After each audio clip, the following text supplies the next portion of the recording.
जगण्यासाठी सुनीता पवार यांचा सुरू असलेला संघर्ष पाहून त्यांना अपंगत्वाचा शाप देणाऱ्या नियतीला देखील लाज वाटत असेल।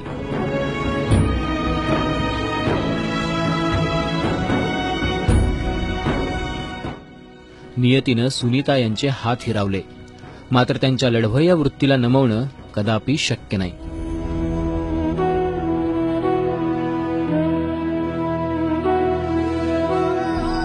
पुण्याच्या पिंपळे गुरव परिसरातील झोपडीवजा घरात राहणाऱ्या या महिलेची जिद्द खरंच थक्क करायला लावणारी आहे।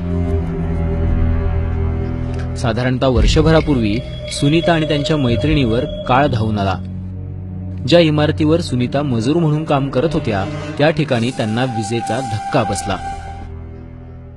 ते मेन वायर वरून गव्हर्नमेंटचं तार गेलेली होती। मेन वायर ते आपण ते साफ करायची जर्मनची पट्टी असते ना, ते दिले असं उचलून, तर ते मला वाटलं ते मिस्त्रीने घेतलं असं, पण ते मेन वायरला लागलेली होतं। ते मेन तारला लागलं आणि एका हात सुटत नाही म्हणून दुसरा हात ह्या हात लावला की दोन्ही हात तिथं पट्टीमध्ये धरून उभी राहिले होते। त्याच्यामध्ये 2 मिनिटातच आपल्याला एवढं लागलं।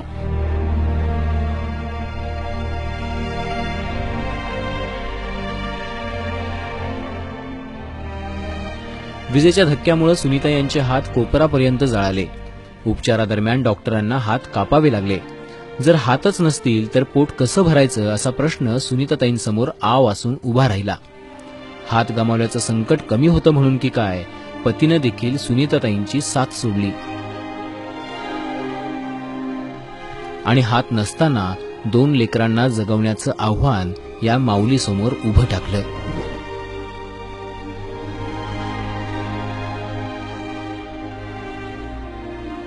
वर्षानंतर मी माझ्या बाळाला घेऊन मी तिथे गेले होते। म्हणलं की सर तुमच्या कामावर मला असं झालेलं आहे, पण आता काय तुमच्याकडून जर काय मिळू शकते का? त्यांनी म्हणलं की काहीच नाही मिळू शकते, कारण की तुमचं मेन वायरचं ते गव्हर्नमेंटचं असते, आमचं नाही असतं, म्हणून त्यांनी काहीच भरपाई नाही दिलेले। माझ्या बरोबर दुसऱ्या एका बाईला पण लागलं होतं, पण त्याचा जीव गेलेले आणि माझा जीव वाचलेले।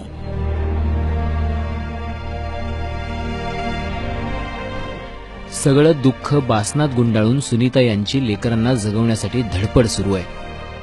आता दुसरीकडे माझ्याकडून जेवढं काम होतं तेवढं मी करू शकतो, माझ्याकडून जमलं ते काम मी करू शकते। घरचं करते तेवढं म्हणल्यावर आता काम तर हिम्मत करून मी करू शकते। जो काम मिळेल माझ्याकडून ते झालं तर मी करू शकते मी काम। आम्हाला साधी कणिक मळायला जर त्रास झाला किंवा सकाळी कंटाळा आला उठायला तर आम्हाला कणिक मळायला नको वाटतं, पण आता अगदी कणिक मळण्यापासून सगळी कामं करतात। आम्हाला हाताला खर्चटलं तर कांदा चिरायला नको वाटतो। त्यामुळे एक स्त्री म्हणून मलाही असं वाटतं की यांच्या बाबतीत जरूर सगळ्यांनी विचार करायला पाहिजे आणि मदतीसाठी पुढे यायला पाहिजे। त्या बाईचे स्वतःचे हात नसताना ती स्वतःचं करते, स्वतःच्या मुलांचं घरातलं सगळी जबाबदारी सांभाळते। ही आमच्यासारख्या ज्या बायका सशक्त आहेत त्यांनी कुठेतरी विचार करायला हवा की दुनियेत अशाही बायका आहेत। मग आपल्या जी परिस्थिती व्यवस्थित असेल तर अशा बायकांना नक्की आपण सपोर्ट करायला पाहिजे। साधं खर्चटलं तरी आपण देवाचा धावा करतो, मात्र चक्क हात नसताना सुनीता पवार यांच्याकडून जगण्यासाठी सुरू असलेली लढाई पाहून देवही हात जोडील। आता गरज आहे ती सुनीताताईंच्या पाठीशी उभं राहून त्यांना मानसिक आणि आर्थिक बळ देण्याची। मंदार गुंजारीसह ब्युरो रिपोर्ट, एबीपी माझा, पुणे।